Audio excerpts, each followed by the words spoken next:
Covid warrior के रूप में घर घर जागरूकता की लौ जलाते रहे। सरकार के सांप्रदायिक सौहार्द फंड में 11,688 रुपए आपने इकट्ठा करके जमा किए। आपने जागरूकता के कई अभियानों में पूर्ण प्रतिबद्धता से हिस्सा लिया। श्री दिवेश किंदारे, एनएसएस स्वयं सेवक।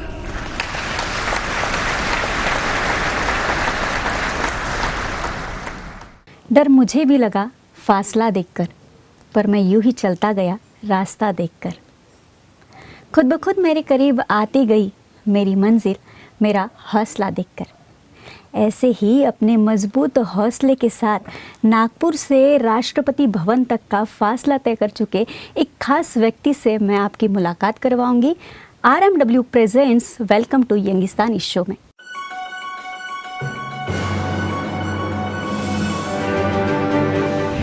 नमस्कार, मैं संजना बैस और आप सभी का इस खास शो में स्वागत है। मैं जिस व्यक्ति की बात कर रही हूँ वह और कोई नहीं, दिवेश गिन्नारे जी है। तो चलिए उन्हीं से बातचीत की शुरुआत करते हैं। सर नमस्ते and welcome to our show. Thank you. Divesh ji वैसे तो महू इंदौर मध्य प्रदेश से है, पर पिछले कुछ सालों से नागपुर में रह रहे हैं। Maharashtra fishery and science university के नागपुर वेटरनरी कॉलेज के वे छात्र हैं। छोटे गांव से बड़े शहरों में आकर विद्यार्थी अपनी पढ़ाई, अपनी नौकरी यहीं तक सीमित रह जाते हैं, पर दिवेश जी ने ऐसा नहीं किया। वह सामाजिक कार्यों में भी उतने ही तत्पर है। उन्होंने कोरोना जैसे महामारी के समय भी अनेक गांव में जाकर सामाजिक कार्य किया, लोक सेवा की।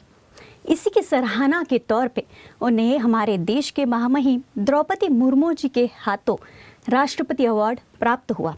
उससे पहले उन्हें महाराष्ट्र के बेस्ट एनएसएस वॉलंटियर के अवार्ड भी प्राप्त हो चुका है।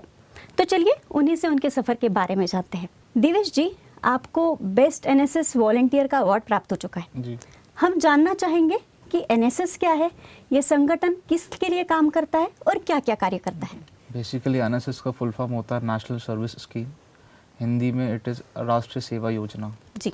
जैसे एनसीसी होता है वैसे ही एनएसएस भी ग्रुप है। ये सारे जितने ग्रुप्स हैं ये ministry of youth affairs and sports के अंडर वर्क करते हैं। अच्छा। इसके under NCC, NSS, NYK, scout guides, ये सारे इन्हीं के अंडर में वर्क करते हैं। अच्छा। तो हर कॉलेजेस और स्कूल में एनसीसी एनएसएस होते हैं और आपको चॉइस दिया जाता है कि आपको एनसीसी लेना है या एनएसएस लेना है, तो इट्स योर चॉइस। तो आपने एनसीसी के जगह एनएसएस ही क्यों चूज़ किया और इसके अंतर्गत आपने क्या क्या कार्य किए, हम जानना चाहेंगे कि आप हमारे दर्शकों को बताएं। जी बिल्कुल। एनसीसी में एक्चुअली पहले मेरा ऑप्शन एनसीसी ही था, क्योंकि मेरा जो बर्थ प्लेस है, तो जो मैं बड़ा हुआ हूँ, तो पूरा मिलिट्री और आर्मी पर्सन्स को देख के ही तो वो कहीं ना कहीं अंदर था। तो कॉलेज में आते ही एनसीसी एक ऑप्शन था, सो आई ट्राइड, लेकिन सीट्स फुल होने की वजह से वो एनी हाउ नहीं मिल पाया था। अच्छा। So only option left was NSS. तो पहले तो पता नहीं था कि वो क्या है, बस ले लिया था। फिर धीरे धीरे उसमें वर्क करते करते पता चला कि वो एक नेशनल प्लेटफॉर्म है, तो फिर धीरे धीरे मैंने उसमें काम करना स्टार्ट किया। आप एमपी से है, महू से, तो शायद आप मराठी उतने अच्छे से नहीं जानते होंगे, पर आपने महाराष्ट्र के गांव में जाकर जनसेवा की, उनके मन में जागरूकता लाई। उस समय कार्य करते समय आपको किस तरीके का कठिनाइयों का सामना करना पड़ा? आपके सवाल से पहले मैं कुछ कहना चाहता हूँ अपनी तरफ से कि जो एनएसएस का मोटो है तो वो है नॉट मी बट यू, मैं नहीं आप, पहला मोटो ये है जी। तो कोरोना काल में जब देखा कि बीमारी इस पीक पर पहुंच गई है, लोगों की डेथ्स हो रही है जगह जगह, खाना नहीं है, शेल्टर नहीं है काफ़ी लोगों के पास, नौकरियां चली गई है, सो एज अ यूथ वो मेरा रिस्पॉन्सिबिलिटी था कि देश के लिए कुछ करना है जी। तो वही से मोटिवेशन था कि अगर घर में बैठ गया तो फिर who will take care of the people. जो मेरे लेवल पे हो सका वो तो मुझे करना ही चाहिए एटलीस्ट। इसलिए फिर मैं घर नहीं गया, इंदौर जैसा मेरा होम टाउन है, मैंने नागपुर में रहकर ही काफ़ी काम किया है मैंने। जैसे कहते हैं हम कि चैरिटी बिगिंस एट होम, तो आपने उसी को मद्देनज़र रखते हुए खुद से शुरुआत की, ये बहुत ही सराहनीय है। मैं ये जानना चाहूँगी उस समय आपके फैमिली मेंबर्स जो है वो भी काफ़ी डरते होंगे कि एटमॉस्फेयर ऐसा था कि बाहर जाने में हर कोई डरता था, हर व्यक्ति अपनी सुरक्षा की चिंता कर रहा था। ऐसे में जब आप बाहर जा रहे थे तो फैमिली मेंबर्स को समझाना जी। खुद को समझाना या खुद को तैयार करना वो भी एक आपके लिए चैलेंज था, पर फैमिली मेंबर्स को आपने कैसे समझाया? फैमिली काफ़ी फ़ोन आते थे पापा के मम्मी के कि वहाँ क्या कर रहे हो आज आप। तो मैंने उन्हें मना कर दिया कि अभी नहीं आऊँगा मैं, I have to serve my nation. अब उसके लिए कितना भी एक्सट्रीम जाना पड़े I am ready. So family को कहीं ना कहीं ट्रस्ट था that he will take care of himself, वो अपना ध्यान रख सकता है, तो वो था। और यहाँ पर नागपुर में जो मेरे गार्डियन मैं कहना चाहूँगा डॉक्टर वैशाली बांटिया मैम और डॉक्टर लांडगे सर, तो मैंने उन्हें कहा था कि मेरे पास यहाँ पर पेरेंट्स है ध्यान रखने के लिए, आप चिंता मत करें, सो मैं मैनेज कर लूँगा। सो एक भरोसा था तो उन्होंने किया। हर कार्य को करने के लिए प्रेरणा जरूरी होती है, जी। साथ ही मार्गदर्शन भी जरूरी होता है। Definitely। क्या आपके फैमिली में कोई रहा है जो सोशल वर्क से जुड़ा हुआ है, या आपको प्रेरणा कहीं और से मिली और आपको मार्गदर्शन कहाँ से मिलता रहा? जी देखिए, पहले मतलब एनएसएस जो है ना एक कॉलेज लेवल पर ग्रुप बनता है, तो कॉलेज में हर कॉलेज में एक प्रोग्राम ऑफिसर अपॉइंट किए जाते हैं, उनके अंडर में ही आपको सब कुछ करना है। और फिर एक यूनिवर्सिटी लेवल पे कोऑर्डिनेटर होते हैं और फिर वो स्टेट लेवल तक रिपोर्ट जाके वो हायरार्की ऐसा होता है।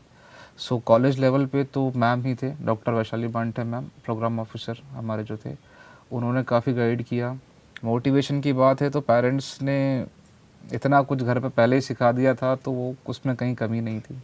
मुझे कभी डर नहीं लगा कोई भी काम करने में, वो मैंने पेरेंट्स से सीखा है मेरे, जो उन्होंने स्ट्रगल किया, हमें बड़ा किया जिस तरीके से, तो फिर वो डर वाली तो कोई बात ही नहीं थी। मैं जानना चाहूंगी, एक पर्सनल सवाल आपसे करना चाहूंगी, आपके भाई बहन भी है, जी। वो भी युवा है, जी। तो आप उन्हें क्या मार्गदर्शन आप देते हैं? नहीं, टोटल गाइडेंस तो अभी एज एन एल्डर मेरा ही रहता है कि कभी भी उन्हें कोई भी प्रॉब्लम रहता है they directly call to me और वो डिस्कस करते हैं, फिर मैं उन्हें सॉल्यूशन बताता हूँ and they feel very happy for that. State level पे आपको एनएसएस बेस्ट वॉलंटियर का अवार्ड मिल चुका है, उसके बाद नेशनल लेवल पे भी आपको बेस्ट एनएसएस वॉलंटियर का अवार्ड जी। मिल चुका है। महू से नागपुर, नागपुर से दिल्ली तक का सफर तय करने में कितनी परेशानियां आई, जी। कितना संघर्ष करना पड़ा और अनुभव कैसा रहा आपका? पहले तो जब काम कर रहे थे तो कभी सोचा नहीं था कि मैं वहाँ तक पहुँच पाऊँगा, कभी मन में नहीं आया था ये चीज़। लेकिन एक रिकॉग्निशन वाली बात आती है, एक मोटिवेशन वाली बात आती है, क्योंकि मैं भी एक नॉर्मल स्टूडेंट था, तो ना गाइडेंस था और ना प्रॉपर नहीं था उस टाइम पे हमारे पास। सो धीरे धीरे करके मिनिस्ट्री की वेबसाइट चेक किया और नागपुर में और क्या क्या पॉसिबल जो मैं कर सकता हूँ, तो ऐसे करके वो क्यूमुलेटिव होके फिर वो हुआ। रिकॉग्निशन की बात बहुत इम्पॉर्टेंट है, बिकॉज अगर आज मैं यहाँ पर पहुँचा हूँ तो मेरे जैसे कई युवा है, तो मुझे उन तक मैसेज पहुँचाना है कि आप एक छोटे से गांव से आके भी बहुत कुछ कर सकते हैं। जी। और रही बात एक्सपीरियंस की, तो मुझे बहुत अच्छा एक्सपीरियंस रहा है। मेरा इसमें कम्युनिकेशन स्किल बहुत डेवलप हुआ है, मेरा लिखने का तरीका जो है वो सच में चेंज हुआ है। So from ground I have started, तो मुझे काफ़ी अच्छा एक्सपीरियंस है उस चीज़ का। नेशनल अवार्ड तक तो आप पहुंच गए, जी। पर आगे इसके आगे और कौन सी उपलब्धियां है जिन्हें आप हासिल करना चाहेंगे, और आगे आप लोक सेवा के प्रति किस तरीके से और तत्पर रहोगे? मेरा अभी बेसिकली ये टारगेट है कि जिस प्रकार उस टाइम मुझे गाइडेंस नहीं था, काम कैसे करना है, कहाँ से मदद मिलेगी, क्योंकि काम करने के लिए आपको फाइनेंस भी लगता है समटाइम्स। सही बात। So how two means accumulate that, तो वो मुझे यूथ तक मैसेज पहुंचाना है। अभी काफ़ी कॉलेजेस में भी मुझे इनविटेशन है, तो मैं कॉलेजेस में जाके यूथ को बिल्कुल मोटिवेट करूँगा, गाइड करूँगा कि आप यहाँ तक कैसे पहुँच सकते हैं। So how can you attain a national platform from that, तो वो मेरा मेन टारगेट है अभी फ़िलहाल में। वेटरिनरी सेक्टर के आप फर्स्ट स्टूडेंट है जिन्हें जी। बेस्ट एनएसएस वॉलंटियर का अवार्ड मिल चुका है। जी। ये अनुभव कैसे रहा आपको? किस तरीके की शुभकामनाएं मिली? जी, जिस टाइम ये अवार्ड डिक्लेयर हुआ था तो मुझे भी नहीं पता था कि ये सेक्टर का पहला अवार्ड है। पूरा मैसेज, व्हाट्सएप, इतने कॉल्स, इतना मतलब मेल वगैरह, इतना पूरा फ्लडेड हो गया था पूरा। सो आई वाज सो हैप्पी कि मैंने कभी सोचा नहीं था कि ये होगा, but it was a miracle, like a miracle for me. Family members का कैसे रिस्पांस था? दे वर सो हैप्पी, और फैमिली मेंबर्स भी मेरे साथ उसी राष्ट्रपति भवन में थे। अच्छा। सो श्योरली उन्होंने बहुत प्राउड फील किया होगा। They feel very proud. उन्होंने कभी सोचा नहीं था कि they can see the Rashtrapati Bhavan. हमारे दर्शक जो युवा है उनसे आप क्या कहना चाहेंगे, क्योंकि युवा के लिए बेशक आप प्रेरणा स्रोत रहेंगे, बिल्कुल। तो उनको आप क्या मैसेज देना चाहेंगे हमारे थ्रू? जी, फॉर यूथ मेरा एक मैसेज है कि आप किसी भी लेवल पे है, आपका बर्थ कहाँ हुआ है, कौन से विलेज में, कौन से सिटी में, कोई फ़र्क नहीं पड़ता। आप जहाँ पर भी है, आप पहले लाइफ में एक टारगेट रखिए और उस टारगेट को अचीव करने के लिए आपको जितने लोगों से मिलना पड़े आप मिलिए, and definitely you will get your way through it.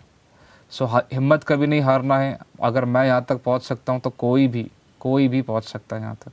युवा मैं, मेरी नौकरी और मेरा परिवार यही तक सीमित रह जाते हैं, पर दिवेश जी ने अपनी प्रोफेशनल लाइफ को संभालते हुए, अपनी पढ़ाई करते हुए भी समाज कार्य करे। युवा भी हमारे इस समाज कार्य हित से वंचित ना रहते हुए और प्रोफेशनल लाइफ, परिवार को संभालते हुए समाज कार्य कर सकते हैं। सर, आपने बहुत सारी उपलब्धियां हासिल की है। आशा करते हैं कि भविष्य में आप ऐसी ही और उपलब्धियां हासिल करते रहे। धन्यवाद आपके कीमती समय के लिए। तो मैं संजना बैस आप सभी से विदा लेती हूँ। हमारे फेसबुक पेज को लाइक करना ना भूले और साथ ही यूट्यूब चैनल को सब्सक्राइब करना ना भूले और देखते रहे वेलकम टू यंगिस्तान।